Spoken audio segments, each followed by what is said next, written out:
I'm Natasha Preckajlo. This is Out of the Reads.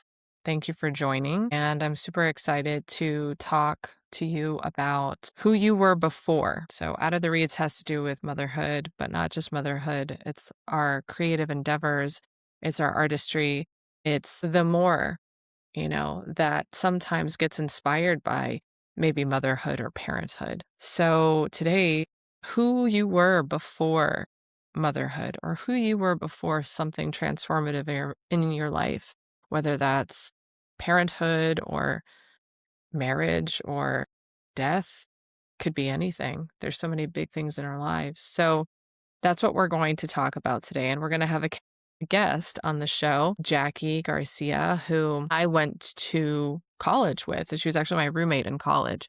So I'm super excited for her to come on the show because she's doing some amazing things and she's going to share all about that and talk about kind of her journey along the way. So before we get into that, I wanted to open with something. I always like to talk about poetry. If you've seen anything on Instagram, I've been posting on Fridays poetry that I've written. And I was inspired actually by having Jacqui on the show to write a piece and in light of our second episode. So I'm going to read that for you now, and then we're going to get into things. This is called On Becoming. When I think about who you were before, I have to say I'm not sure anymore. Who was I before you and you? Who was I before? A girl? A woman? One ready for an adventure, a journey? Oh, yes, that's for sure. Now I remember. That's right. I can surrender my life, my love, my thoughts, all my mind and what's above, for who I was before while she matters and always will. And there are those times I grieve her still. She is the now and the becoming. The dwelling is not to becoming, for it is past, and so she must rest. But I take her parts and move for, because her laugh, her chuckle, echoes so much more when I take her hand and lead her, now with me, the one who is here and moving into the foreafter, the after now, the beyond, the what's to come and yet to be. There are still all the pieces of me. But what's to be seen? What is to come? I know not yet, but oh, what fun. What fun we will have, her, me, and she who's yet to be. Poetry makes us feel a lot of different things. It can touch our deepest emotions and say things in a way that is more eloquent and more full than even our everyday speech. But it brings up things for me, things that I recall from the past, remembering when I was newly postpartum with my first son and also with my second, and the vast difference from one to the next. With my first son feeling so raw, that change from 0 to 1. Like, no one can prepare you for that, right? We talk about like the change from 2 to 3 kids or more, but that 0 to 1, that hits like nothing else, at least for me. And in my experience with working with other postpartum moms, that change that we go through, a life before we had responsibilities of anyone other than ourselves, and now worrying about someone else entirely besides you. There's moments that I remember, and some of them are kind of trivial at times, but just getting in and out of the car and how long that takes. You want to go somewhere and how long that takes to do that. Now that it's not just you, got to change the baby, got to get all the paraphernalia, got to do everything and get in the car. And then hopefully we get there fast because the baby hates being in the car seat for so long. All of those things. I think the anxiety also of that experience, not really realizing how much that affected me until looking back in the rear view mirror, so to speak, and realizing just how much I was experiencing that. And I'm a therapist. I'm an LCSW, not even recognizing that I myself was going through some of those things. It just kind of started to hit me. And I've gone through my own therapy and have my own therapist. But when you're not able to recognize that's even what's going on, it's hard to go and seek, the help.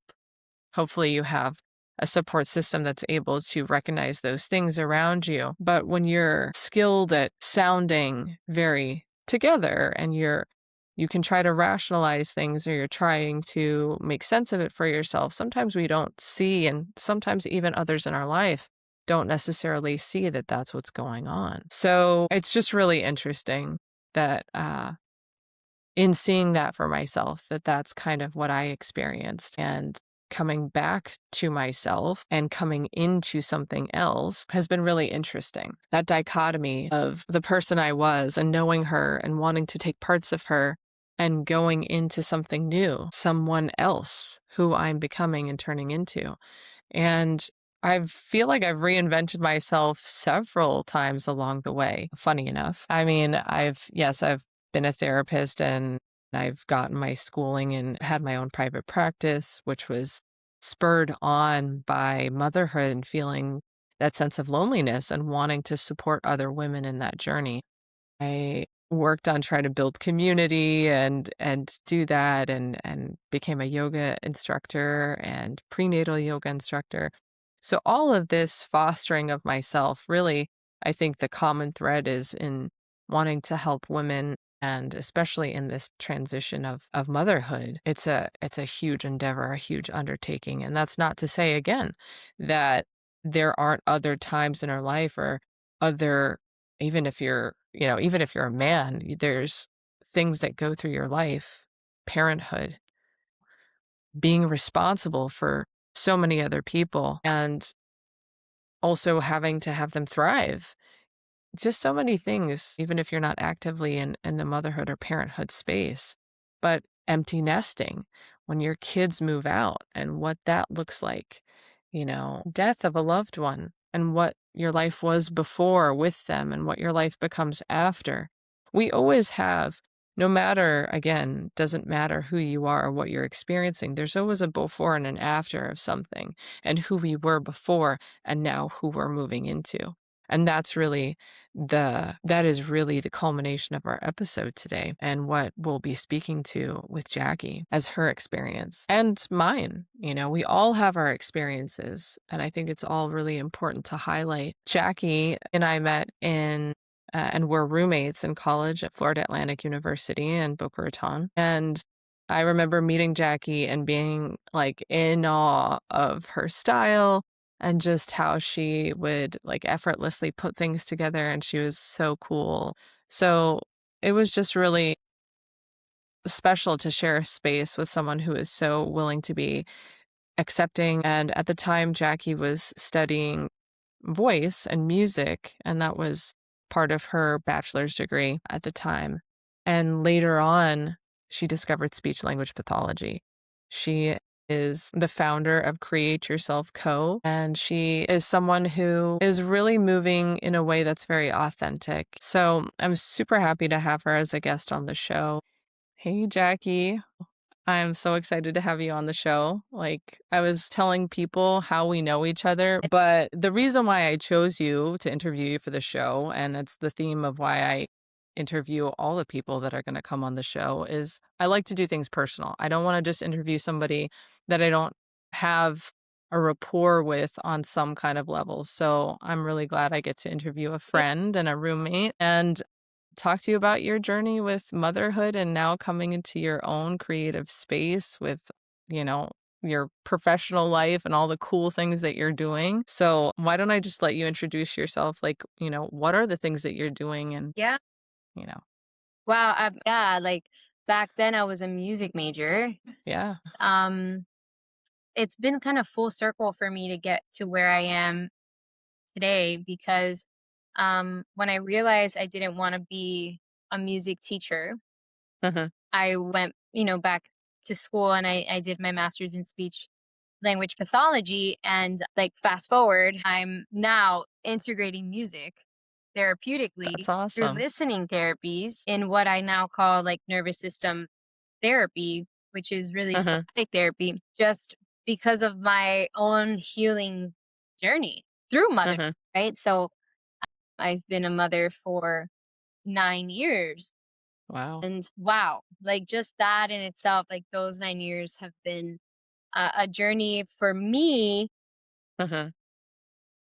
like discovering my own neurodivergence, like through my children's Yes. diagnosis. So I think that when I was reading like your questions and just the intention for today's conversation, I was able to um just reflect on that, on how as a new time mom 9 years ago, I didn't learn about my ADHD, and I learned about my sensory processing differences. Well, my ADHD when I became a mom of two, Mhm. and then like my dyslexia, and just recently when my son got his diagnosis. But it's like, what a gift to be able Right. to learn this about myself when I didn't know. I knew my entire life that I learned differently, and I processed the world differently Mhm. than others. That's been the greatest gift, is to really to be able to learn about my differences through their differences, Yeah. and to shed all of the whatever you want to call it, like The layers. layers that were Yeah. added onto us, uh, Yes. and really shed that off. It's been a liberating experience for me to really embody my authentic self. And then, Mhm. like, I couldn't separate my professionalism with my heart and Right. my mission. Um, so I'm sitting in a place that I created because Yeah. I could not be in the hospital setting anymore. I did it for 8 years, or the education setting. I was there for 4. And these systems Yes. are just so broken that I Oh my god, preach. create like my own space that is aligned. Yes. I'm not like an SLP by day, like activist at night. Like, no, Right. I'm like, this is me. The integration of It yourself. has to be integrated. I was Yeah. never able to do that. Yeah. Yes. I'll pause there. No, I feel you 100% on that because that is something that recently we've also gone through getting diagnostic work done for my older son, and he's got ADHD and anxiety. And so, like, learning all of these things, and it's like that now. I feel like I'm coming to my own with, like, I always kind of, for me, it was slightly different because I always felt like I don't want to be anxious. Like, I don't want that to be something that I'm running through my system because I know the feeling. Right. But it's always so interesting, like, all the work I was doing with, even when I wasn't working with, perinatal mental health patients, I was also doing and working with people who had so much anxiety, and I was like, "Why do I always have, like, patients who are, like, anxious?" Like, what is that? And I think later on, I started to discover, especially recently, like, wow, maybe that is something that I deal with. Maybe there are some, like, ADD qualities that I'm also experiencing, that feeling of, like, procrastinating my entire life, executive function overwhelm, and even when we were at FAU together, I had a lot of social anxiety. Like, I separated myself a lot at times. And so I heavily resonate with what you're saying of just, like, learning so much about who you are through our children and through the journey of motherhood. Yeah. I'm in my non-pathologizing era, right? Yeah. What I mean is, like, I feel like the diagnosis is liberate Right. for Right. identity and for better understanding of our differences. And in the same breath, I am not trying to change or fix the or pathologize. What is? Exactly. I was going somewhere with this.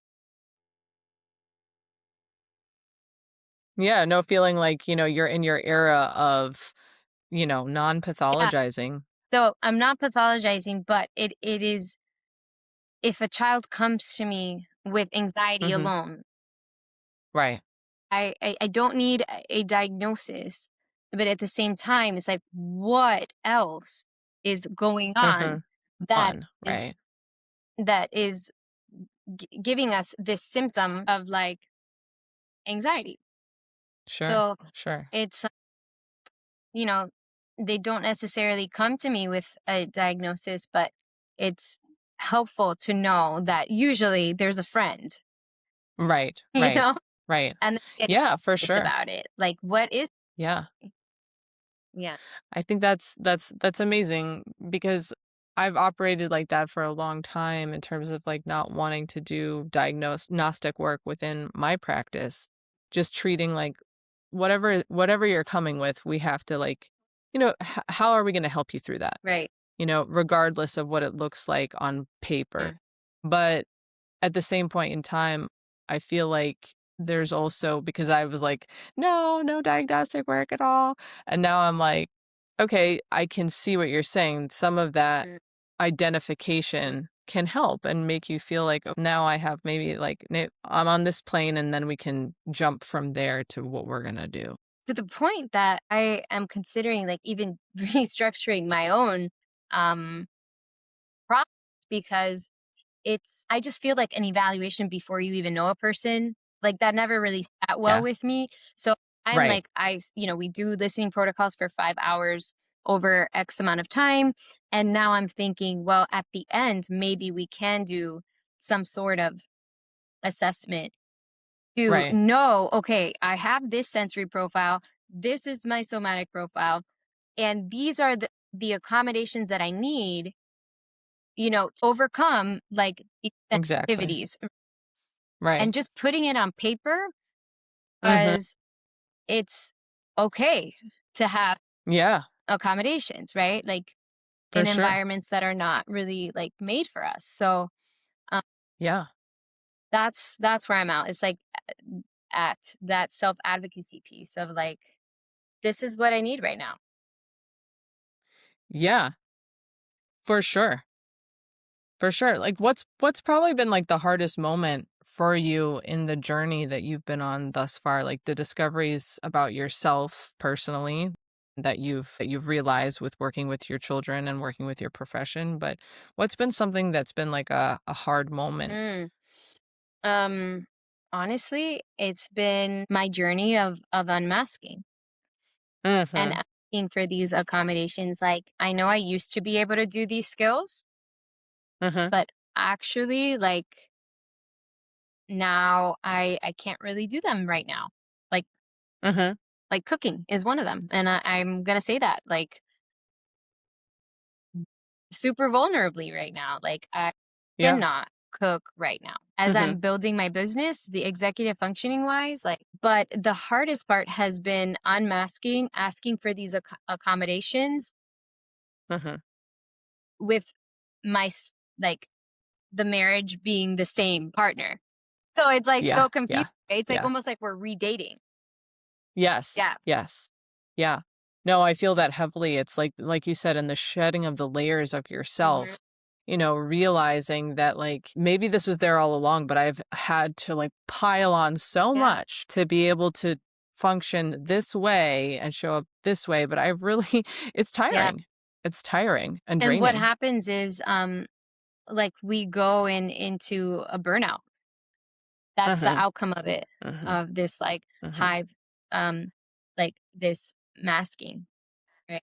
Mhm. And Mhm. um, so I know one of your questions is actually of a poem, but one of my Yeah. poems actually got published. Oh, that's amazing. Please share it. Oh my gosh, yes, share It's it. just very aligned with our conversation right now. But Yes. John Inderbitson asked to publish it. I had posted on Instagram Yeah. one day, and this That's is his awesome. second book. It's called Neural Exercises for Autism, and Mhm. it's a love letter to my masked self. I love it. Please read it. Okay, so yeah, this is actually kind of surreal to be able to read this from a book that's published. Yes. Okay, so here we go. To the masked version of me, I write to you with trembling hands and an open heart. You, the one who walked the world with an invisible weight, unsure why it all felt so hard. You, the one who became fluent in the language of fitting in. You, the one who built safety by blending in, by pleasing, by hiding, by masking. I see now how much love lived inside your survival. Before I became a mother, you thought your differences were flaws. You traded authenticity for acceptance, because that's what the world's demanded of you. But you were never broken. You were never broken. You were masked, not because you lacked truth, but because the world wasn't ready for it. Then came the children, the ones who would crack open the silence you had learned to live within, Mm. the ones who would reflect back to me the very things you buried, the ones who helped me remember who we were before the forgetting. Because of them, I met you again, and this time I didn't turn away. Now I can feel the parts of you I once tried to outgrow, but now hold like sacred roots. I am unlearning, and in my unlearning, I am embodying liberation because I am now safe enough. I love that. That's so beautiful. Oh my gosh.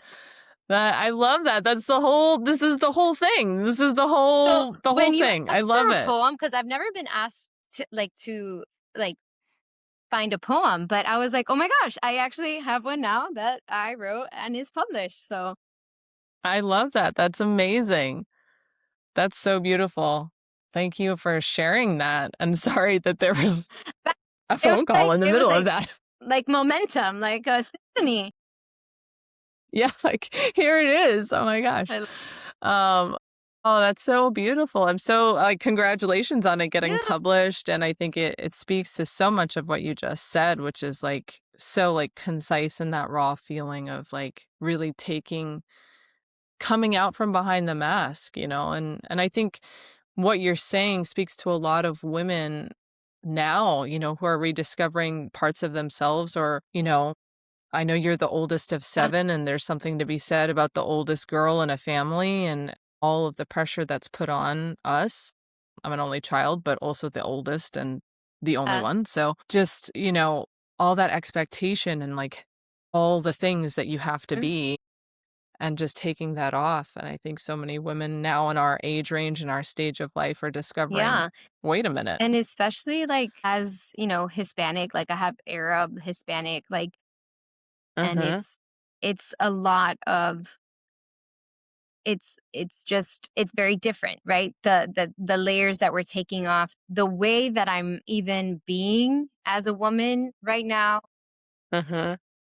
not cooking, like, these are things that I are know. stereo, typical things that it's like, you're not cooking, your husband is cooking? Oh my gosh. And I was like, yeah, actually, Mhm. yeah, that's what's working for us right now.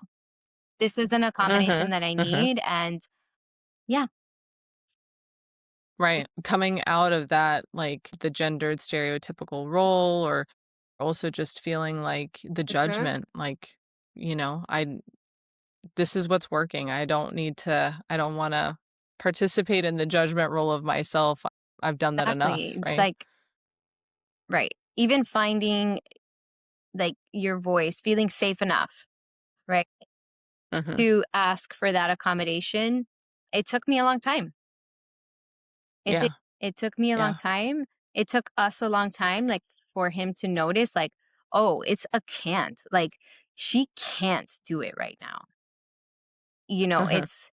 It's just, this is the paradigm shift that I talk about in my parent coaching sessions, is like to meet our children where they are. And that radical Mhm. acceptance is also something that we need to do with ourselves, Yeah, 100%. and just kind of shed all of that off. Like, Yeah. Yeah, and I think you brought up a really important point that, you know, the authentication of ourselves and really recognizing that within ourselves, but also other like extended family members, our parents and how they see mhm, us and the expectation that they've had or what they assumed and just like also having to reacquaint ourselves with them in this new light that yes, maybe that's how you perceived me before or what it seemed like before, but this is really who I am and these are the things and I'm getting okay with that and whether or not you are, this is just what it mhm. is now. It's really hard. It's really hard to, you know, make that boundary and still show up. with love with our Mhm. loved ones that are judging. Mhm. Because even with my kids, when my son was in nervous system burnout, this was before the diagnosis that this he was 4 or 5, Mhm. and I did low demand parenting. Mhm.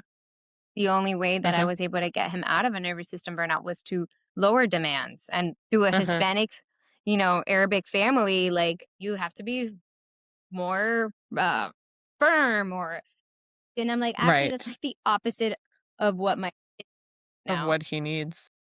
Mm. Yeah. It just these are the things we have to kind of go through where like Mhm.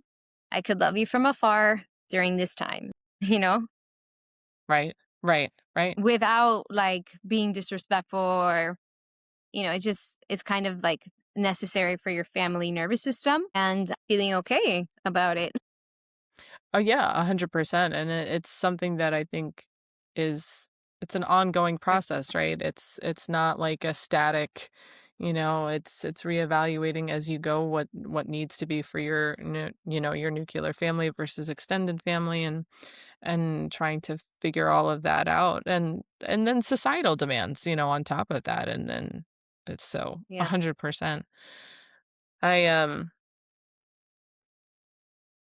I just wanted to know, like, what do you feel was, like, the turning point maybe that brought you back to when you started to feel like, I need to unmask now," like we said in the poem?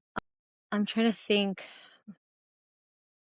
It's been I don't when I got my diagnosis of ADHD, when I became a mom of 2, I feel like Mhm, my postpartum with being a mom of 2 compared to mom of 1 was something that no one ever warned me about. You know, mm, I felt disabled. Like I could like the mhm, splitting of attention for 2 needs, mhm, leaving the house felt impossible. Not to mention that mhm. COVID happened 3 months after. Right, right. So I think that I was by myself. My Mhm, husband is a first responder, so he was working 13-hour shifts. And so it was just a journey that I went on. Getting the yeah. diagnosis, becoming familiar or rediscovering this is why I do this. This is why this is hard. This is why, right? Like really breaking everything down and I do it alone. Mhm, I had therapy right. weekly. Mhm, I started medication. Like I really yeah. went through it because I Mhm, was having a really hard time. So it wasn't something that I would just like have conversations with my husband. Like it was a very personal experience. And then once you yeah. get clarity of your needs, then you can start feeling safe enough. Like I had to feel safe unmasking by myself, right? Then Mhm, came the mhm, mhm. interpersonal. Like then I had to, Right. advocate for myself in different environments. So it was the school setting at the time. I did things my own Mhm, way in there. Lights were off. I had my accommodations for executive functioning. I had my sensory lights, alternate eating. Like I started mhm. turning my space into what I needed to be in corporate, You you did. know, Right. and showing up authentically there, share my Mhm, stories and IEPs. I would share my accommodations with my right. middle school students and really like Mhm. just kind of embodying this, my essence, right? Right, right, right, And really coming then I into it. realized, okay, I really need to accommodate myself at home too. Like Mhm. with my jobs or my expectations, I mean. Right. Yeah, But it yeah. was a really long process. Like my daughter is 6 now. And Mhm. I didn't start meds. I didn't Wow. get that diagnosis right away. I started when she was 15. Okay, So okay. it's been like, Yeah. yeah, if I could, if anyone that is listening, if I could just give you some encouragement. Like if something feels too hard, like, you know, there are accommodations for that. And that's okay, you know? Yeah. Oh, yeah. Yeah. It's definitely been a learning curve for myself and trying to, it's still a learning process. Like, we're going through a lot of it now, and things that, I will honestly say that I don't even know if I was just in denial about it for my son, but I mean, I think I saw things for him, but definitely in denial Mm, about it for myself. And when it started to become to the point where he's very articulate and he was saying things in a way that I'm like, this is it. No, you have to, like, this is the time we have to really address these things for him, and whatever's to come up for myself, like, it's just like, let's just let it all mhm. go, So, and things have started to come a little bit more into place as a Yeah, result of it's the the letting letting go. go. It's the dropping of Yeah. the demands and just the expectations and just letting Mhm. go. And with that comes like Yeah. this fear, like, oh my gosh, if I let go, then he's never gonna learn how to put his clothes on, or he's never gonna do this. And it's like, Right. just you gotta let that background noise go too, because Go. then it's Mhm. like a Mhm. fake letting go. And that Yes. Yeah, shows up yeah. Yeah. in that way Yeah. too with the nonverbal communication, the nervous system to nervous system Right. attunement and dialogue that needs no words. It's felt. And our highly sensitive Right. kids are so attuned to us that they know, like, it's not safe to do They this do. letting go because I'm going to get in trouble later or something like that. Right. It's so Ye it's so much more than the letting go, right? It's the actual, like, embodiment of, like, I can let this go, and we are safe in the letting go. right. Yeah. The nervous system letting go, like you talked about the somatic part of it and the somatic piece.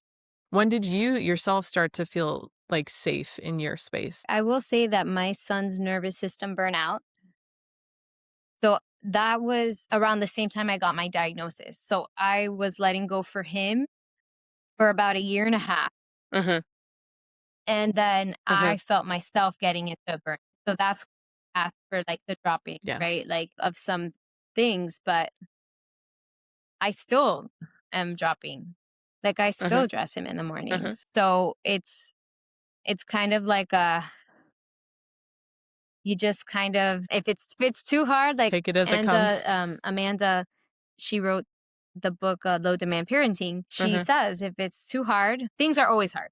But if it's too hard, you let Right. it go. You drop it. Yeah. And so that Mhm. changes Mhm. from day to day, from hour to hour based on our window of tolerance. So Right. Right. Yeah, that's a so really good that's point. why it's like you just kind of trust that knowing it's not it's an Yeah. a lifelong accommodation, I guess, is what I'm trying to say. Mhm. Mhm. Something to be cognizant of, and know that Like, it's not, again, static. It's correct. changing and So it's developing. like, you know, I'm not saying it's a forever accommodation that I'm doing, like, as far as dressing him, but it's something that will always be an option for us. Yeah. Right. Right. Yeah. Right. I don't know if that makes different. Well, no, it does make sense. It does make sense. Totally, that it's always there, and if needed, we can go to it. It doesn't mean it's gonna be forever, but at least right If now, that's this just is you what's at meet your play. kids where they are, right? Like, that's Yeah. and yourself where you are on your window of Mhm. um I read capacity, window of capacity, and as another thing that's window of our yeah, our capacity Mhm.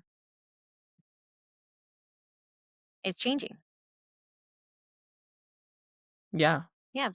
Always. Yeah. Well, if you could leave everybody with one thing about you or just your experience, with what you've learned along this way of coming back to yourself, but also who you are now, what would you Hmm. say? What would I say? I would say just to maybe just spend some time, right? To really be with yourself, right? Like just to, if you can answer the question, like, who who am I? Like my authentic Mhm. essence, right? Like my essence, like, and then start. It's funny because my create yourself quote was really about, like, that's where I came up with the word, Yeah. was like, I'm not finding myself, like I am creating myself to be the person I've always wanted to become, right? But Mhm. all of those layers got in the way. So it's Right. really like Right. going back to your authentic essence and embodying that in a way where it's like there's no shame. Yeah. There's no Yeah, shame. for Like sure. I got tattoos and I got piercings. That was very against, my family's, like whatever rules. I left Mhm. corporate America. I started a business with Mhm. no loans or business line of credits, like, because I couldn't get them. you know, Mhm. but it's, Yeah. I think that once I was 100% authentic, I didn't have to put that mask on and exhaust myself in Mhm. ways that like Yeah. were super exhausting. Whereas now I literally show up with no makeup, like as myself. And I work professionally with my families as an authentic person. Right. It's all been like just word of mouth because of their felt experience. You know what I mean? And so if I get Exactly. what I'm trying to say is, 100%. you could still be professional and authentic. If anything, it's the most human I've ever felt in my life. Well, that's beautifully said. I love that. It is beautifully said because it's true. Like just showing up that way of like, this is me. It may not be everybody's cup of Yeah. tea, but it's who I am. And it's how I need to be and operate in this world because doing anything less than that is just not sustainable and Uh, not fulfilling, yeah. once you start to find And yourself. I'm very open to the fact that like I'm helping these families, but because I am Hmm. also living the same experience, right? So it's like side by side thing Right. versus like a, you know, mhm. One upping. Yeah, and Yeah. we're Yeah. Yeah. just showing up, like just trying our best. Yeah. 100%, 100%. Like me too. Well, Jackie, thank you so much. I greatly appreciate you showing up and being willing to Yeah, do this process with me and definitely. yeah, Yeah. thank you for coming on the show.